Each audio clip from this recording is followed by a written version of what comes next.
What's going on, everyone? MikeO back, and today I'm showing off a water-stained baseball card. Yep, I bought a tobacco card with a big old stain on it, as you can see on the back there. A little bit ugly, not thrilled with it, but for some reason, just couldn't turn it down. Alright, let's take a look at the front of the card here, and this, today, what I'm showing off is a 1910 E96 Philadelphia Caramel Connie Mack. It's a PSA 2. They consider this good condition. Overall, the card's in decent shape. Of course, you have that, what I consider a water stain on that top left-hand side. Certainly takes away from the card a little bit. Don't really love that, but I still couldn't help myself. Guys, I'm a big Connie Mack fan. Been hearing about him for years, growing up and everything.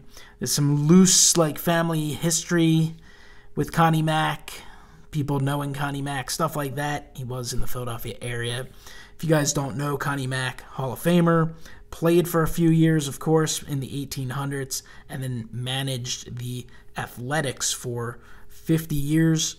Was involved in the Philadelphia Athletics, of course.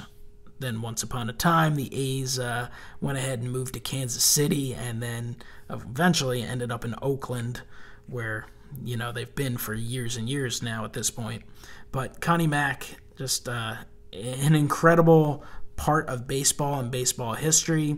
I've been wanting to pick up his cards for a while, and I've been looking, and, I don't know a whole tremendous amount about the pre-war stuff. I've actually been looking to pick up the 1940 play ball, and I will, at some point, still pick that card up. That surely shows a older version of Connie Mack. This, in 1910, shows the younger version, but I just couldn't help myself. So what do you guys think? What does that stain mean to you?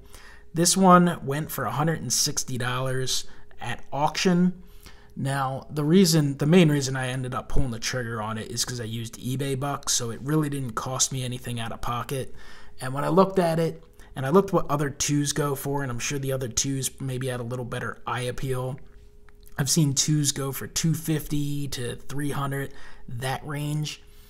And there's only 34 of these overall graded by PSA. I'm sure there's a large number in SGC, and maybe not a large number, but I wouldn't be shocked if there's more in SGC holders than PSA, because people love SGC specifically for the pre-war.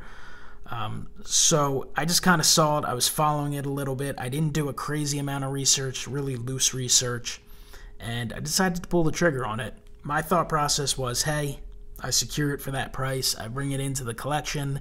If I find one that I like better, I'm sure I could always get the amount back that I spent on it, especially considering I used eBay bucks. So to me, it was a win-win situation. I've just, again, wanted to add Connie Mack for quite a while. Been hearing about Connie Mack since I was 7, 8 years old. I'm kind of honestly surprised I didn't have anything in the collection yet. Happy to add one. I still think overall it's pretty freaking cool looking. I mean, you're looking at a card that's 109 years old. That's just mind-boggling to me. But, of course, it's not perfect.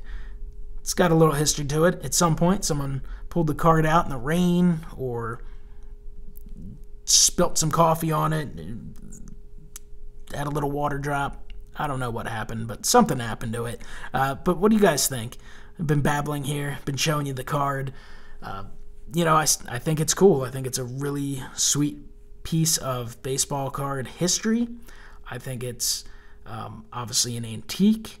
I think it's just cool looking overall, and obviously Connie Mack was a big part, played a big role in baseball history. So let me know what your thoughts are down below. Hit the like button if you like it.